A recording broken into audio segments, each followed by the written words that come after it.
right, so we're all in and we're back up. We went from 51 to 45. So 46. We got others popping in, so we'll catch back up. So am I on the correct slide for you, Tom? yeah, so I where we left it is, anyone have any questions about what we talked about? Okay, this budget thing, guys, what I want to get through to you is I want you to treat it just like you would treat it your home budget. All right, but the budget is no good if you create the budget and then you turn right around and never measure against it. You never see how you're doing. You never use it. Does that make sense, everybody?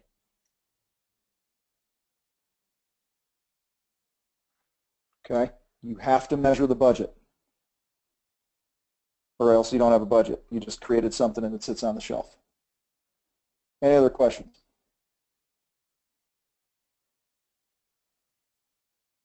All right, we're back up to 52. All right, I'm good, Steve. Go ahead, man. Is that where you want me, Tom?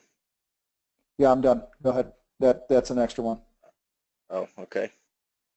All right, so welcome everybody. Jeff Krenner, unmute yourself, please.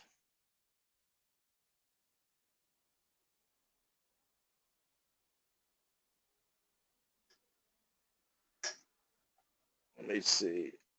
All right, Jeff, you're unmuted on my side, buddy. So here's a great thing about technology. So we fixed it so now everybody can be on the call. And I don't get my microphone from Jeff Krenner. Hey, Jeff, go ahead and unmute it from your side and see if you can get going. On the phone mic caller number. I don't know about a caller number. Laura, can you give him a hand getting on there? He was great before.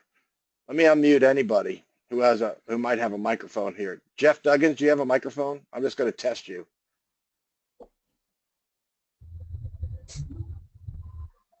I hear you trying to talk. Steve, I'm on. Okay. I'm unmuted with them. All right. Well, let's jump to Dave. Jeff, I'm going to give you a second to figure your microphone out. Laura, if you could hang on with him, that'd be great. I want to come right through, and I want to get to, I'm going to go backwards here. So Dave Bloxham and I had a good conversation yesterday morning. So one of the things we do here in the CSA is we're all marching towards retirement.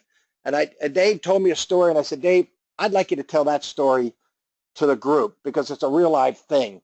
Peter Lynch was a great investor of all time, one of the greatest ones in the 1980s. And he was like, invest in what you know. In other words, when you go to the stores that you shop in, the clothes that you buy, the things that you like, know, and trust, those are the things you should be investing in as long as you do your due diligence, as opposed to a dart on a dartboard.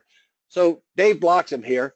Could you tell us quickly a story about, what you have, why you bought the stock, and how it all worked out for you? Yeah, it's basically what you have up there.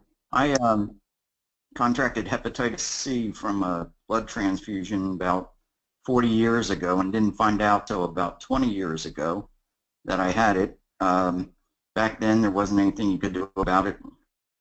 Went through a couple chemo sessions trying to get rid of it and couldn't get rid of it. So I was on every website. I had everything about hepatitis C being sent to me, and I know that they had been working on it. I know a lot of people have it, and they didn't have a cure for it, and they were working on a cure for it because so many people had it.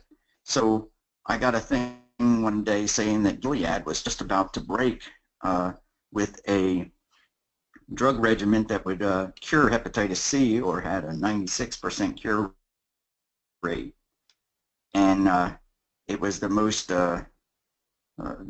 strong thing I had read in a long time.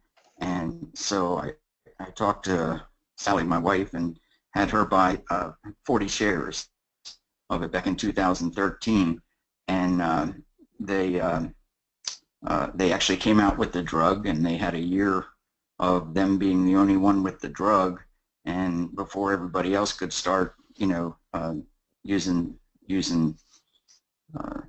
using the formula. So make a long story shorter, I sold the stock, sold the 40 shares in 2015, and ended up with a net profit after dividends and fees of $2,100. But I knew that I could tell by the letter and being on top of the pharmaceutical industry and this drug that this was going to happen for Gilead first. And so, it's just something that I knew about because I was constantly studying it. So it worked out good. I ended up taking the drug. Fortunately, my insurance paid for it because it was $850,000 for the drug. That's another story. But anyway, got cured of it. So I'm in good shape now. I still have, messed up liver, but it's not getting worse every day. So everything's looking up for me. I'm excited about that, and I'm excited that I brought home $2,100 in the deal also. So Dave, first off and foremost, congratulations on beating the disease, with this drug, because otherwise it wasn't curable up until now. And doubly congratulations for taking chunks of money and wisely investing it. So now this basically you invested $2,000 and now it turned into over $4,200. So that kind of stuff is going to march you right towards where you want to be when you're 60, 65. So hats off. Great story. Thanks for sharing. Sure. Jeff Krenner, is your mic working? I think so. Can you hear me? Oh, we got you good now. So let me go back to the beginning. Perfect. So Jeff Krenner is brand new to the group. I've been talking to Jeff on and off for about 3 years now. And we actually communicate probably more than I communicate with the average pond person, particularly one that's not in my group here. So when he called me up finally after 3 years, and of course, like everybody, I always go, after we talk, I go, there's a group for you, Jeff. Yeah, I know. So he finally joined the group, and I asked him, I said, what in the hell made you take the leap?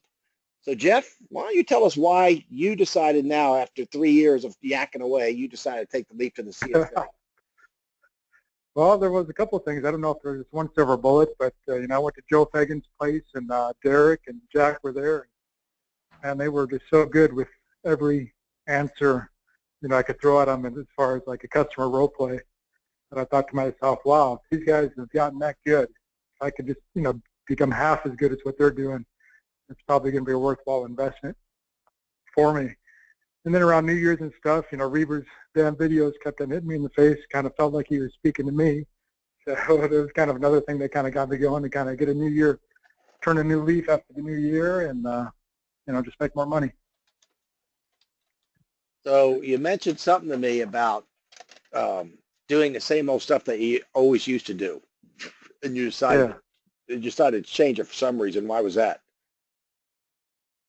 Well, I mean, it's just although my sales are improving every year, I think there's so much more money on the table that I'm leaving, service calls or cleanings or even new builds, I guess. So I mean, this is a business. This is a real business, and I want to make good money at it. So and, right now I'm doing okay. What is your age? What was that? What is your age? Almost 43. 43. How long have you been at business for yourself? Well, I kind of did it part-time when I had a full-time job. So I've been doing the pond gig for probably 15 years, kind of on the side. But in the last 5 years, I left my full-time career. I've been doing it full-time since 5 years. So Full-time. How many more good working years do you have left? I don't want to be working in my 60s, much into my 60s. So, probably 15 years, 20 years. So at most. So that was, another thing that we talked about is that, I'm 2/3 through my working career, and I want to make $1 million someday. I'm not even close right now, so I figure I better get on the, start doing something different here to reach that goal, or it's not going to happen. So you got 20 years left, really, in your working life, and I've heard this rule of thumb from a very smart guy in Cabo one time that by the time you hit 44 years old, If you're not cranking it and killing it, you're in trouble because nobody wants to hire you after that. Very few people want to hire and invest in somebody once they get over 45 years old. It's sad but true. So you got 20 years left to kick ass. And one of the ways you need to kick ass is start making as much possible money as you can and invest it wisely like what Bloxham did. So when you do get to be, call it 60, Jeff, you have a couple of $1,000,000 in the bank. Now, I know you didn't come to the Profit Summit, but I could tell you that the average person needs at least $2 million in the bank to have a decent 25 to 30-year retirement. So that's our goal here, is to put you on a path so that $2 million is achievable. Does that sound like a good goal? That sounds great. So how many of you out there, there's 62 on the call right now, you're kind of midlife, and you know you're not in the right path to retirement right now. You need to step it up. You need to really start putting some money away to have that couple of $1,000,000 by the time you need it. And a couple of $1,000,000 is just average. I need like $4 or $5 million to live a lifestyle I want to live. Okay. Some people can get away with $1 million, but ain't nobody going to live. You know, $1 million today is not what it used to be. When I grew up, a millionaire was rich. Now today's number, 5 million. That's pretty comfortable, $5 million. So $1 million to last you for 30 years, especially if you got a spouse and deadbeat kids that live on the couch still, you know, that ain't a hell of a lot of money.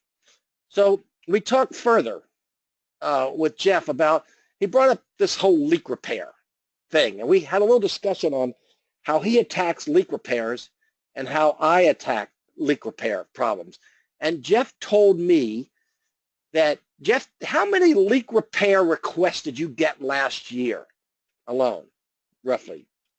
I think it was probably in the 40s. Okay, in the 40s. And in a nutshell, in 30 seconds, what did you basically do and tell all of these 40 people that called you up how you were going to fix that leak and how much you were charging?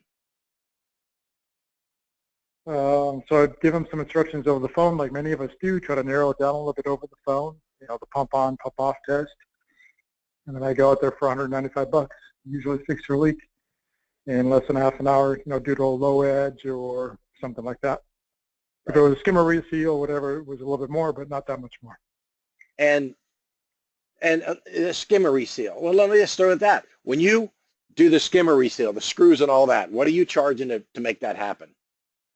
$300.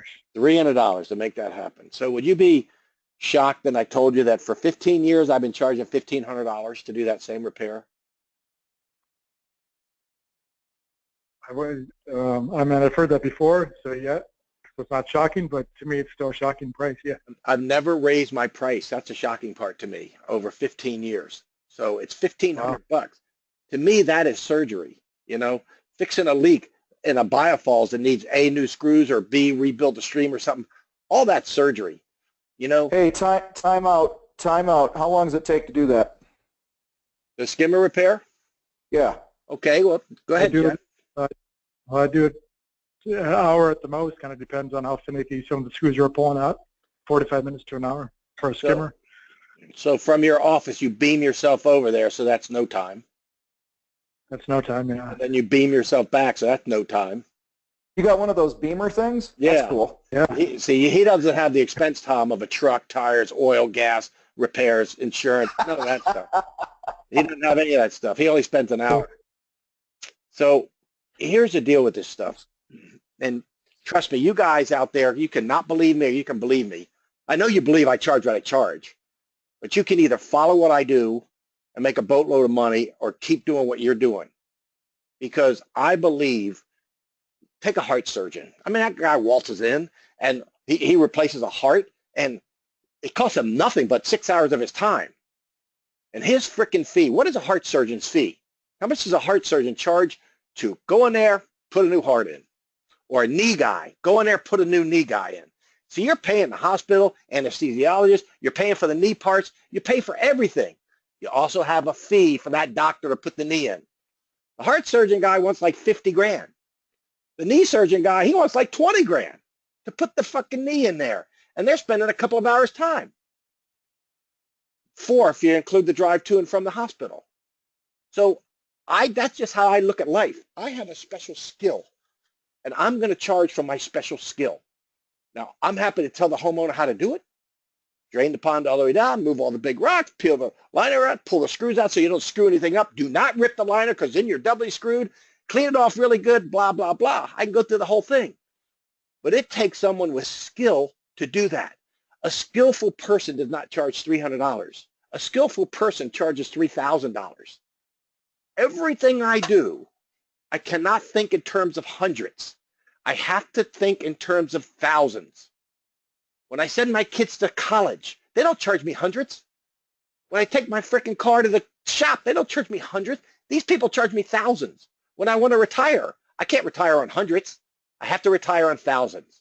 Okay? Now I'm going to beat this point up here, and I promise to smack Jeff upside the head with a 2x4, but I am smacking everybody upside the head with a 2x4 because this is how you need to value yourself. You need to up your game.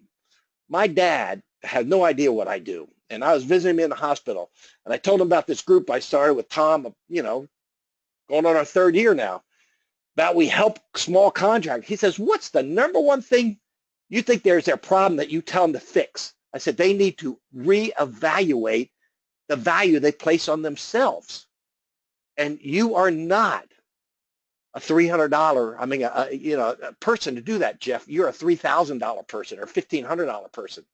So yes, I'm not asking anybody or telling anybody to go out there and gouge a customer just for the sake of making money. That's not what I'm talking about. If you're going out and your service costs $200 and you lift the liner edge and it's all good, then it's all good. That's all good. But I'm just telling you, if I go out on 5 $200 calls a day, I can't make any money. Not enough to feed Mike, Andrew, my retirement, my kids' college funds. I just can't do it. So what I'd like to do is walk through, Jeff, if it's okay with you, the way I approach leak repair systems. So, and I know Jeff and I already talked about this. So are you cool with that, Jeff? Yeah, let's do it. And here's what I'd like to do. Okay. I have a picture. This is a real live picture of this sent to me last year, and I played this one. I actually shin-fooed it and recorded it. So there's a whole recording of this you can watch. But this is a smallish pond, and the guy has a leak only when it runs. The whole thing is concrete. The rocks up there are kind of cemented together. The pond is concrete, and it's got a pump in the bottom that constantly clogs and is a pain in the ass.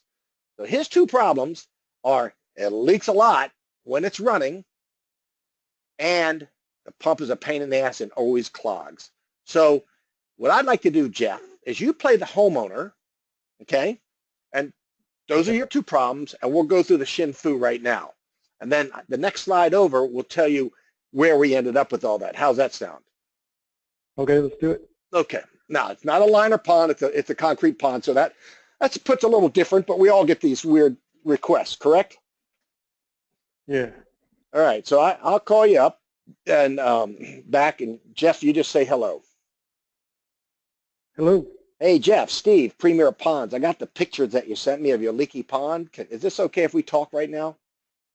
Sure, yeah, I got a few minutes. Okay, great. So in the email that you sent me, you told me that when it runs, it leaks like 6 inches a night, and when it doesn't run, it doesn't leak at all. And then secondarily, your motor is constantly a problem for you, and that you constantly have to get inside there and clean it out and stuff. Is that about it on the problems? Yeah, I'd say for the current problems, that sounds about right. Yeah, that pump motor seems like I'm cleaning that thing out every couple times a week or something, just with leaves and other things that are getting inside of that. But I haven't been able to run that for a while because every time I do it leaks, a good few inches a day. And so and when you clean that pump out, how do you do that? Is this something you like get inside the pond, or what do you do? Well, I have to kind of get down on my hands and knees and reach really far in, and sometimes I kind of slip and kind of go in the pond a little further than I like to, but usually I just kind of get down on my hands and knees, and it takes me maybe 10-15 minutes to kind of do all that, and then put it back in, and it's good to go again for a few more days. Okay. And a question for you: how long has this waterfall been leaking? Oh, geez, it just seems to have gotten worse lately. I mean, how long has it been leaking? It's probably been a good long while. It seems like I'm always been water in there, but I think that's probably just due to evaporation. Adding, a few inches a week is probably just evaporation from what I read about online. So, I don't know. It's kind of hard to say how long it's been going on. A while, I would say. So when we talked earlier, before you sent me the picture, you told me that you had a pump and a piece of pipe that just spits out your waterfall, and that you didn't really even have a filter in between. So right now you have a pump that clogs, a single pipe that goes somewhere underneath that Jap maple and spits out up into a pile of rocks that are cemented together that leak every time you run it. Is that about right? Yeah, I think that covers about everything. Okay. So when's the last time you had anybody actually drain and clean this pond too? It looks kind of, like it's a need. Well, maybe about 5-6 years ago, I had a company come in and drain and clean it, and they did a pretty good job. But, I went to call them last year and just couldn't get a hold of it anymore. I don't know if they're still in business or not, but so I guess it's probably been maybe 5 years. Perfect. So let me throw a solution at you, and you tell me if this makes any sense whatsoever to you. Okay? So Okay. since these rocks are all cemented in, I'm not a mason, so I'm not really the guy that can come in here and try to patch concrete and hope I get it. And the truth of the matter is I may get it for one season, but when the freeze thaw hits next winter, it's all going to crack up again. I spent 15 years in the pool business, and I just know the nature of concrete. So I'd like to propose a permanent solution. Is that okay with you, Jeff? No, sure. All right. Yeah, It's going to be pricey, but I'll give it to you both ways. The cheap jerry rig solution and the permanent solution. So let me go for the big guns first, if you don't mind. Is that okay? yeah, sure. Okay. So what I would love to do to fix this problem altogether, because there's really only a couple of ways this pond could leak the way you're telling me that it could leak. It's either in the actual piping somewhere, okay, or it's in this concrete pile up here.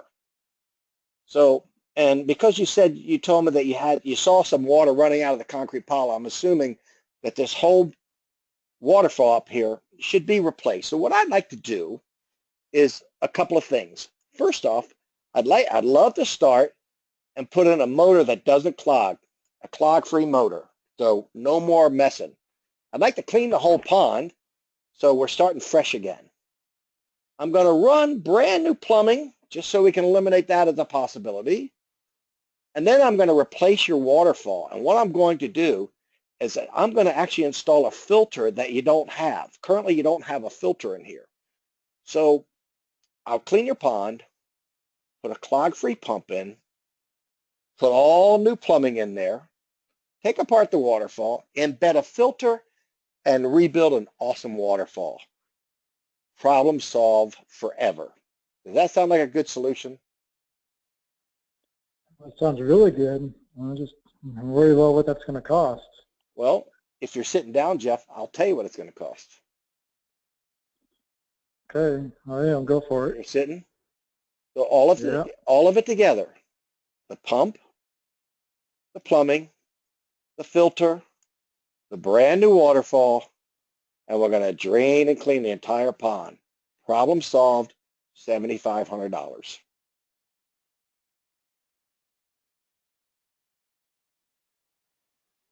Well, I guess that's not so bad.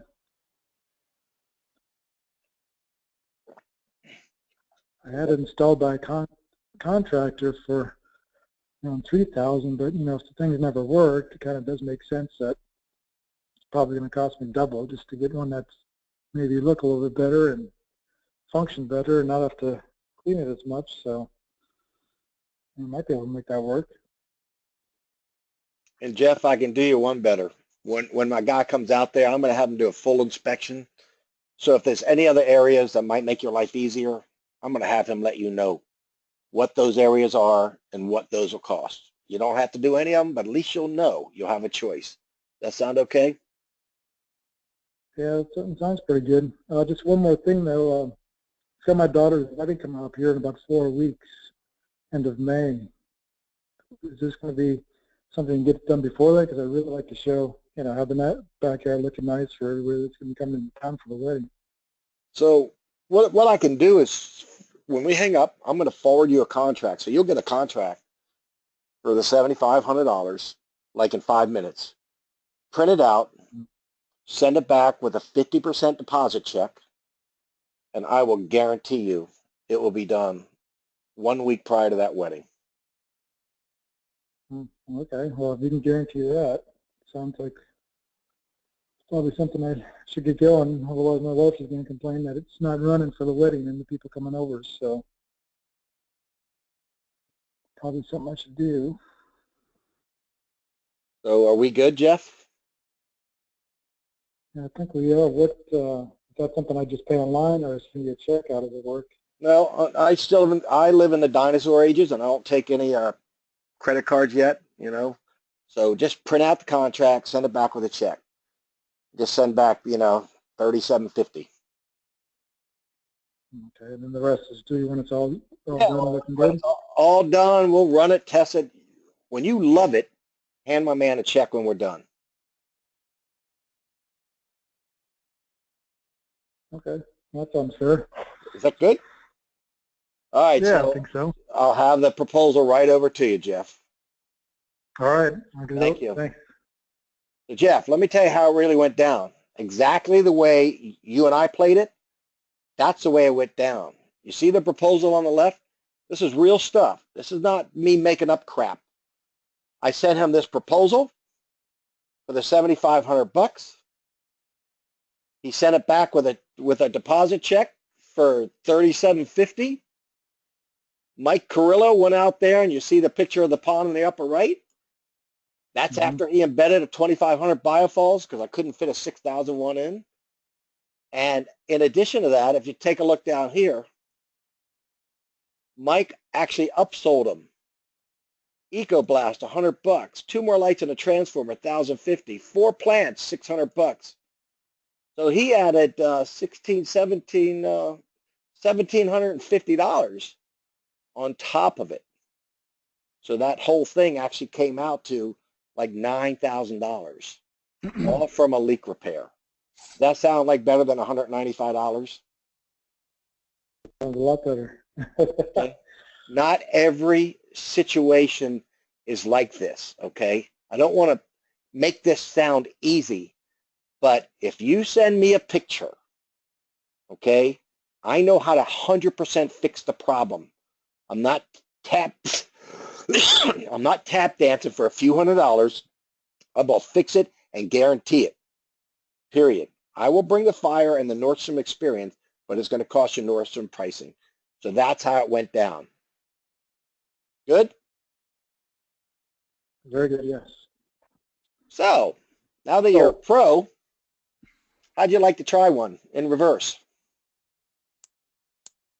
Okay. Now, I put the Shinfu card up there just to give you some, I want you to talk to me about pain, talk to me about the budget, get the yes or no, the whole ball of wax here, okay? So, okay. All right, so this is a real deal I did this year. We did this job this year, and this woman called me up, and she said, it leaks, same deal. It leaks like a sieve, okay? So we'll just start from scratch, and then after you're done, I'll tell you how what happened to me with the whole thing. So this is a leak repair. And ready? This is the new Jeff, not the old Jeff? Yeah, the new Jeff. I want you to figure out how you can come in and fix this thing. Now, I'm going to give you information if you ask me the right questions. Yeah, okay. All right? So I'm going to say hello.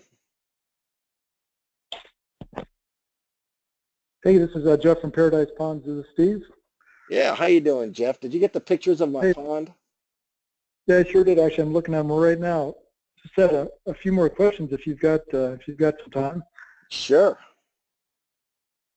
All right. So My notes from when we talked over the phone and when you sent the picture in was about a leak in your pond. Is that still the case? Oh yeah, it leaks a lot. My husband built this about 15 years ago, and it was his pride. But he died last year, and this thing leaks. I'm telling you, a foot. It'll leak a foot in 24 hours once I turn the pump on. Okay. Well, that can certainly be a big problem when you turn the pump on, like you described. Usually that kind of leads to some rebuilding that needs to happen in the waterfall. And judging from the picture I'm looking at here, I can see, the waterfall is probably due for kind of a rebuild to not only prevent the leak, but we'll be able to guarantee it as well. But we'll get a nice sheet of water flowing over there, a nice sound of water with the rebuild. Is there a filter up on that stacked slate up there? Is there a what on it? Do you have any type of anything that cleans or filters the pond water for you? Yeah, a couple things. First, my husband built this, and I kind of like it, so I don't know about rebuilding it because I've always loved, what he's done. But there's actually a filter. It's in the neighbor's yard. So you see the brown fence there? There's a pipe that goes through the neighbor's yard, and their filter tank's back there. And so every time we want to backwash, we just call the neighbor up, and they turn that dial and make it happen for us.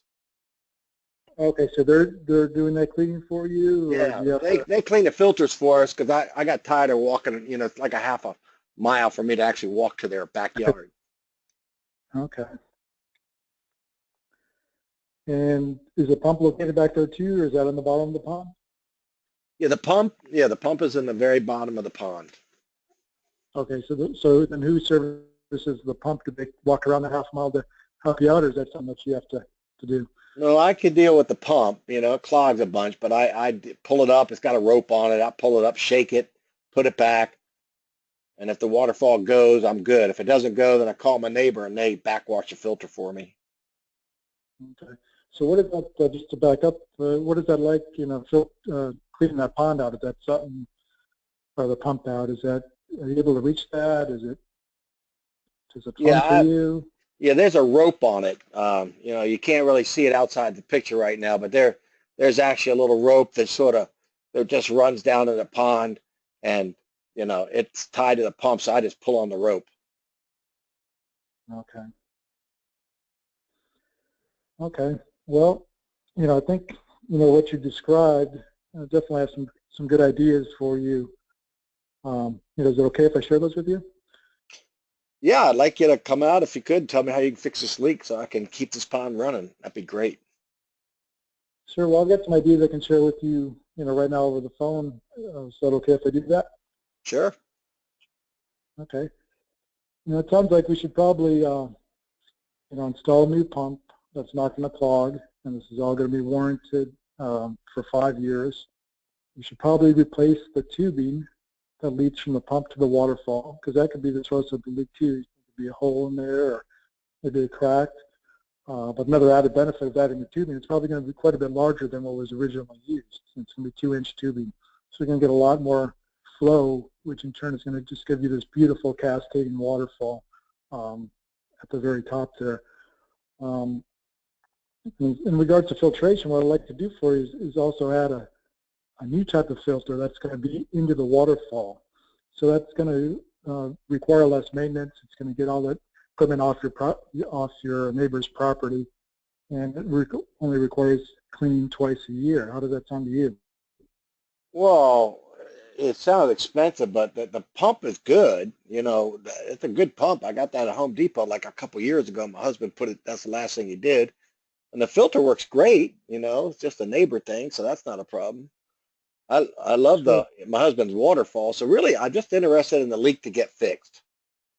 And I don't think I have the money to do all those things. I just have enough money to get the leak fixed. Okay. Well, the new pump that we're going to, like to install for you has a 5-year warranty. It's going to allow us to put that larger tubing on there that I talked about earlier. That's going to give you that nice waterfall cascade. And it's meant to be in the pond. It's not just a cheaper Home Depot version. So the new, installation of the new pump and the tubing and then the waterfall filter it's what, I suggest that you do. It's just going to make the pond less maintenance for you.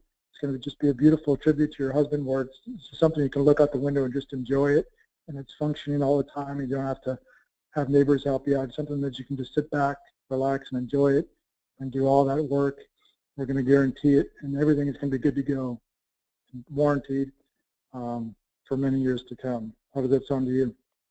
Well, it sounds like way more money than I have. I'm on a budget now, that my husband's dead. So all I'm really looking for is to have someone come out here. I'll pay you to come out here and take a look and just see if you can fix the leak, because that's really all I want done is the leak fixed. Okay, well, I think fixing that leak, is going to involve some of these other things that I've talked about. Putting the waterfall filter, because the leak could be in the neighbor's yard, and we certainly probably don't want that. It could be some external equipment in the neighbor's yard. So what I like to do for you is just come out and just really go through and do that pump tubing installation, the new filtering station installation, and redo that rock work up by the waterfall, and just make everything right for you, where it's something you're not going to be able to have to worry about, and you can just sit back and enjoy it. Well, can you just come out? Can you just come look? And it might be just, I don't know, a piece of the liner that he used that's bad or something. I don't know. We got moles around here, but can you come out and look first?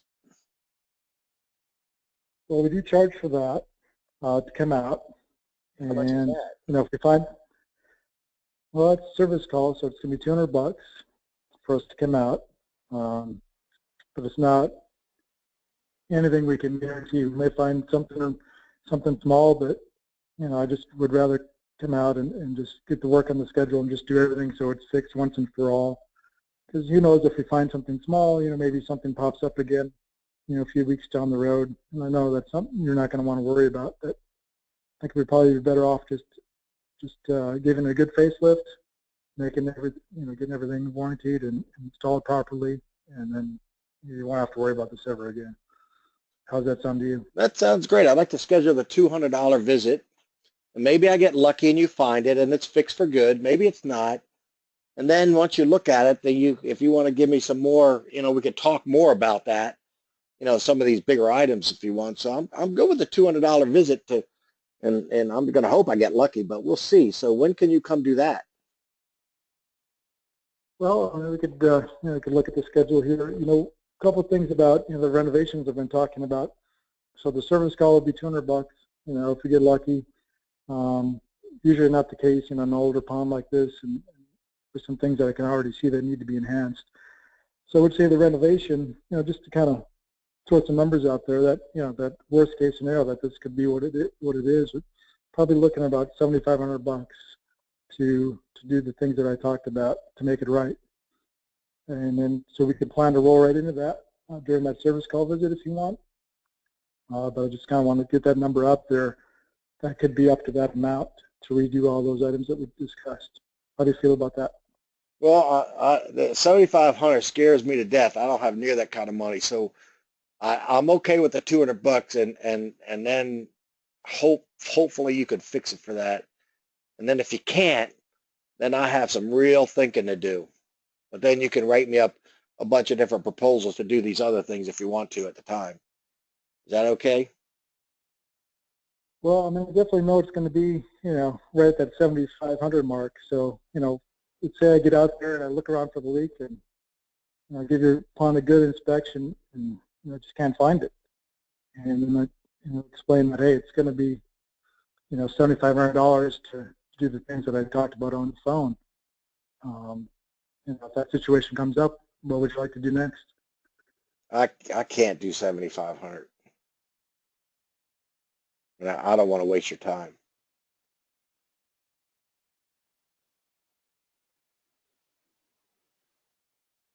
Okay. Are you okay? Are you okay with it? Can you come out, do the service call for 200? We'll take it from there. Yeah, we can come out and do that service call for $200 and see where that leads.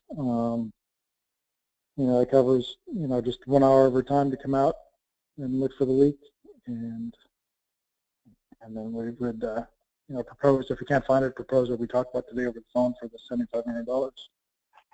Yeah, no, I know there's no guarantees, but I'm tired of fiddling with this, and you're the expert, and I'd rather have you come out and just give me your hour's time and tell me what you think, and and then we'll talk from there. But for now, I'd like to hire you to come out and take a look. So I'm good anytime this week. So just tell me when you want to come, and I work from home, so that's all good for me. All right.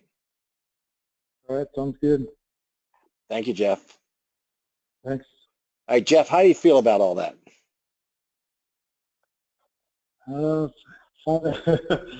Some parts good, some parts not so good. Failed miserably towards the end. So first off, this is your first webinar and you're live, and it's very nerve-wracking, and I know that. And you're sitting here in front of now 64 people, doing your best, and in probably an art form, the Shin Fu, that you haven't practiced a whole hell of a lot. So I appreciate your pushing. But what I'm trying to get you to do is, well, let me ask you a question. How much percentage did you do the talking, and how much percentage did me, the customer, do the talking? Mm, And in the chat box, what do you think it is? How much did Jeff 50, talk?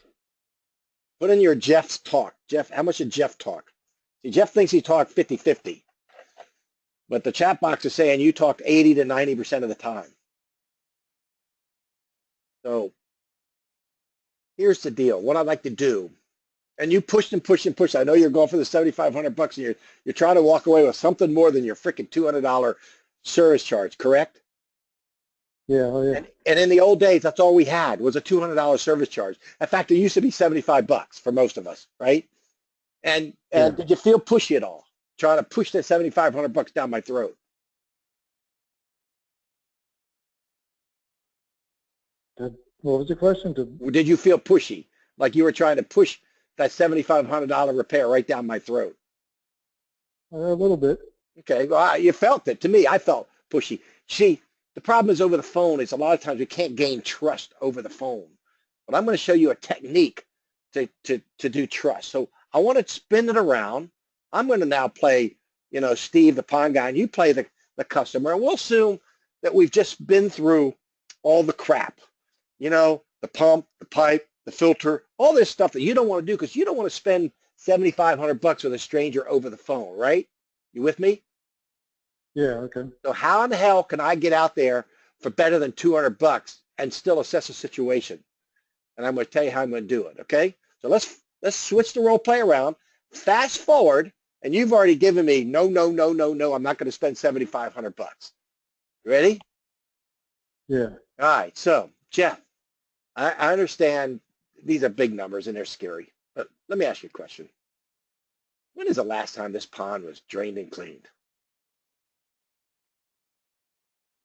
Well, my husband was the last one to do it, probably, a couple of years before he passed away. Okay, and the plant division, when do you think the last time that happened? Plan what? The plant division, cleaning the pond, dividing out the plants, kind of seeing what's what inside there. Oh, geez, I don't know about that. I don't know. I think those are the original plants he put in. So let me propose something. Have you ever had, I know your husband built it, he's been taking good care of it all these years. Have you ever had a pond professional actually show up, drain and clean the whole thing, and then just evaluate it to see exactly where you're at? Have you ever had that done before? No, not since it's been built. So does that seem like a good idea? And then that way, I just can give you all the solutions, and I'll itemize each one, and you just do whatever you're comfortable doing. Does that sound okay? So you're talking about coming up for the service call for $200 and then cleaning the pond for that $200, or no, I'm talking about coming out. I'm going to come down. I'm going to drain and clean the pond, pull the plants out so we can see everything, inspect everything, and then give you exactly what you need to do to fix this leak. And you don't have to go forward if you don't want to, but at least you'll have a clean pond from starting from new again. That sound okay? Well, I think so. What is that going to cost me? Because I'm in kind of a fixed budget. Okay, so that's $1,000.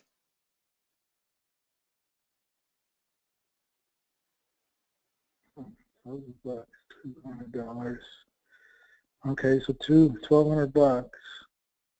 No, there's no $200 fee. There's no Oh. fee. I'm going to do that for free. I'm going to inspect the pond for free, and I'm going to give you a written proposal, itemized out to fix different portions of your pond as needed.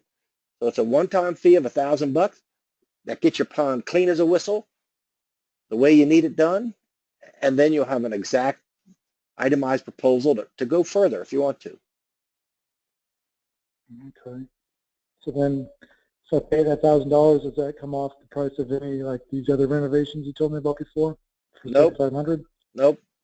That's just a drain and clean your pond so I can give you an honest assessment. Okay. Well, no, I guess it's, I've had this problem here for a little while now, and I guess it's probably worth having a professional come out and take a look at it and clean it. I guess it's not going to hurt anything to at least have that done. So yeah, why don't we go ahead and schedule that work? Okay. So I'm going to hang up and send you a proposal. You just simply print it out, send it back with a check for $500 deposit, and then I'll schedule it when you're home, and then I'll come out there, we'll drain and clean it, and I'll personally show up and we'll go through the pond with a fine-tooth comb, and I'll give you an idea of exactly the way forward. Okay, sounds good. Sound good? All right. Yeah, I think that's good. So Jeff, now let's go out of role play. You see Andrew typing away there? Andrew, yeah. Yeah, it's right there because Andrews knows where I'm going with this one. So I knew this lady. I felt it. You just felt it on the phone, and we all feel it. She doesn't know me. She's not going to commit to the big numbers, but the pond's a mess and it needs to be cleaned. So I'm trying to give her something that she really needs. And what I'm trying to do is let me get out there, stand inside of an empty, clean pond so she can see what is what. So she can actually see what a mess it really is. And once I'm there with my guys, it's a whole different trust story than it is over a phone where you can't see each other. Would you agree to that? Yes. So now I'm getting out there for $1,000. This is what we call an exploratory drain and clean. Okay. And what really happened when we went out there, and I knew to go out there. I tried to get Andrew to go out there, but Andrew decided he wanted to take a Saturday off. So I went out there. And what was happening is, you see this area right in here? When you turn that pump on, water just flew out the back there. It was a terrible, this whole liner was a piece of you-know-what. So I just showed her the way this thing was built once we emptied it, and she could clearly see, oh my God, this pond is a mess. So I walked away with a $10,000 renovation, and she upgraded to 2 more things. So it was like 12 grand. But I started with the trust. I needed to get out there and drain and clean this pond for this woman so she could see what a mess it really all was. I walked her, she had this crazy thing, and honest to God, this filter tank was in the neighbor's yard. There's a pipe that went in and a pipe that came out, and the filter was in the freaking yard. And I couldn't believe all this stuff. It was leaking here. It was leaking like a sieve here. The bottom was an absolute mess. Everything was overgrown, and it doesn't take a rocket scientist to point all that stuff out. And so I'm just standing there, okay? While she's standing right here, I'm standing right here in her pond. Yay, there's me, okay? And now the trust factor is times 100. And she signed a $12,000 renovation on top of the $1,000 drain and clean. And I ain't running out there for $200. I'm just not doing it, And had you fought me on that and you wanted me out there for $200, my job is to sell you that drain and clean so I can inspect all the pond. And it makes sense. So it's just a different way to look at it. So there's 2 instances, but I'm not charging, $200 to go out there. One I got whatever. Both of them, one was 12 grand, the other was like 9 grand. So I'm going for thousands, but not for the sake of money. Don't get me wrong, Jeff. Both people were left with 100% solution. Boom. And this lady, she loves her pond. She loves it now. She had no idea what a mess it was, but I couldn't tell her over the phone. I couldn't throw up all over her with skimmers and filters and blah, blah, blah, blah, blah. None of that stuff. I had to be there. Mhm. So that's what I'm trying to do. I have a new thing. It's a year old now. It's called Unleash the Fury. Unleash the Fury is the Capitals, the hockey team's mantra up here. Yeah. But it's my mantra because you give me a situation to drain and clean, I am sending the Fury, which is Michael Carrillo or Andrew Lingen, one of the two, out there to the pond to drain and clean it. Now, Andrew, you're in the chat box. How many ponds did you go out and clean this year? Did you turn into a renovation? And how much money did that total? So watch the chat box there, okay? And this is Andrew. I don't know if Carrillo's on here. Mike Carrillo, are you even on this call? Mike.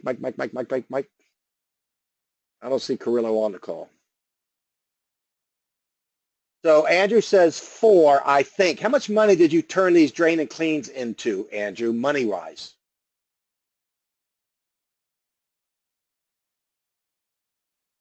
Pressure's on, Andrew.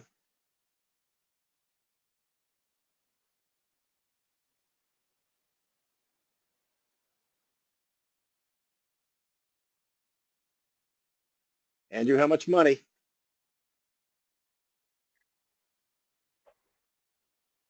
$48,000, $8,700, $12K, and you forgot Mrs. Stevenson. What is that? How much is 20? Oops, yeah, 20. So basically, there was about 50, 70, 80, 100 grand. Jeff, that's $100,000 that we made by doing an exploratory drain and clean to really give a proper assessment instead of just guessing over the phone. 10-4, this help at all? Yeah. Jeff? Compared to what I made on, let's see, I mean, you've got 4 or 5 examples that are made 100 grand. I, made maybe whatever. So a couple of thousand. we're going to retrain your brain to think a different way. And it's funny, goal this year, Tim Trammell just posted. Tim Trammell and I went through the same leak repair stuff in a couple of webinars, 6 months ago on here. So this is something everybody suffers from. But I'm not going to hunt and peck and looking for a leak. I'm going to go on there and replace a stream, replace a bib, put a new pump, put the new plumbing in. I'm not leaving anything to chance. Okay? So I just want it done one time. And if they want it jerry-rigged, I'm not your guy. If they want it done one time guaranteed, boom, I'm your man. But it ain't going to be cheap. Jeff, thank you for having the guts to come on here first time out of the gate. No problem. Thanks, Steve. All right. Thank you. I want to bring up, anybody got anything to share before I move on to the next topic? Anything in the chat box? Tom, anything to share? I'm all good. Jeff, great job, man. I know it's tough. You get on here with over 60 people, and we haven't even covered some of this stuff yet. You haven't even heard some of the things that you're going to learn, and you have the guts to do it. So awesome job, man. Anyway, so I want to just share something really cool with you, and then we're done for the day. So Neil Christensen, he turned us all on to this book, The Millionaire Fastlane. Did anybody read The Millionaire Fastlane in our group? I went to St. John for 10 days. I hiked every day, and I listened to it, so I knocked it right out. All right?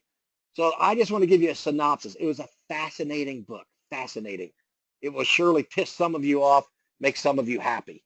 But it basically, the book boils down to the 3 avenues people take to make their money. The sidewalk, the slow lane, the fast lane. The sidewalk people are those people who spend everything they get. They rack up their credit cards. They live for today. They have nothing for retirement, nothing for their kids' college fund.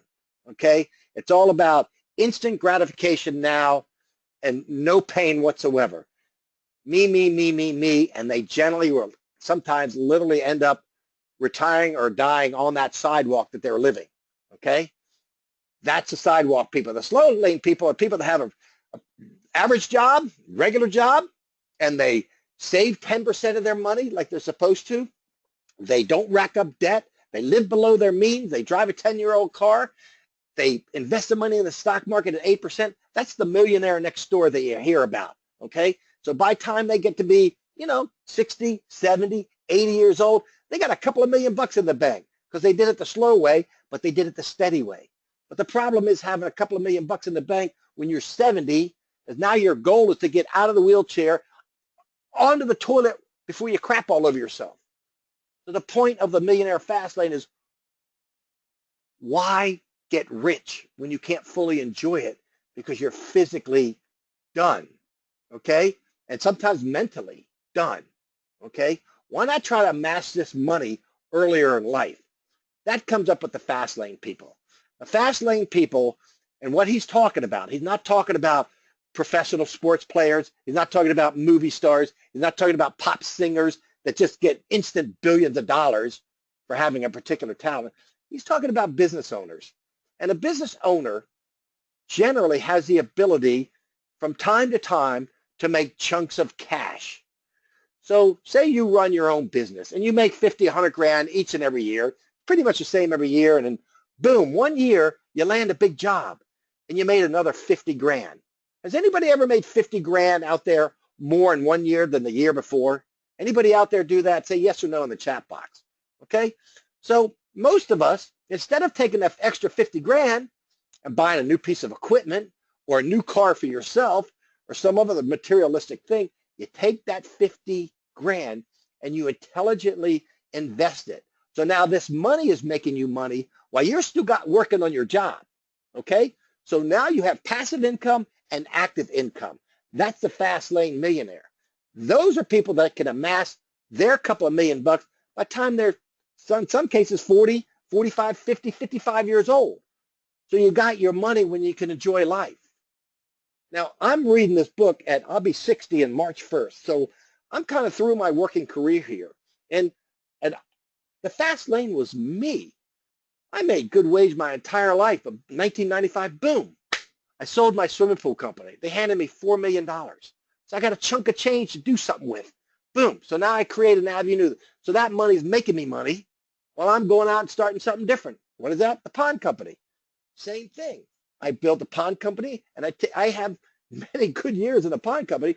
I take a chunk of change. Every year I put $55,000 away in my retirement. Boom. I put chunks of change away so that can also build. That's the fast lane he's talking about. I'm done. At 59 years old, I'm done. I got to retire the first time at 39 after I sold my swimming pool company. But I ain't done working. I ain't done working now. But the point is, you can speed this process up. You, the owner, the business owner, has the ability. My son Logan, when he would be a tower diver, he'd be in 4th place, 5th place, 7th place, 9th place. But he had such big degree of difficulty dives, all he needed to hit one, score 85 points, and it would vault him to 2nd place. That's, as a business owner, you can do the same thing. You have a great year that you kick ass, you make a shitload of money all of a sudden, boom, take that money, invest it in yourself and in your future. That's the fast lane. So you decide how you're going to live your life. Sidewalk, slow lane, fast lane. Awesome book. I recommend getting it. The guy's straightforward, in-your-face stuff, and it's pretty good listening to. So there you go, and thank you, Neil. I know you're not on the call, but thanks for listening for that. All right, so we did the Dave Bloxham thing. We'll go through my marketing plan next time. So we're up, the call's over. It's 4:30, so I don't want to drag us on anymore. So please go to the Facebook page and share your biggest takeaways from today. All right, and if you don't have a accountability buddy, go over there and ask for one, and somebody will step up to the plate and do it. So do you have any parting comments in the chat box? And Tom Reber, do you have any parting comments? No, good call today. Appreciate you guys hanging out with us through that technical issue that we have. Next week, the 17th, we're going to have a special guest on. His name's Tom Drost. He's the CEO of a company called Estimate Rocket. And he's going to be talking about the money is in the list and how you can use a CRM, not necessarily his CRM, but how using a CRM will help you explode the profits in your business. So don't miss that one. Yes, Matt, we made the announcement in the beginning of this call here today, if you weren't on, that it's the second Friday of the month. So the Foreman Training Academy is going to kick off, and a link will be posted on the Facebook page Friday morning, as well as emailed out so your peoples can get on there. Don't forget to sign up for the one-to-one connect. And for those folks out there that are on the call for the last time today, because you're not re-upping to the CSA, we want you back. Okay, we don't want you going this alone. I don't know how all these small contractors go this stuff alone. You need this stuff every single week. This is going to be good stuff for you. I promise. All right. So thank you very much. Have a great week, and we'll see you next Tuesday.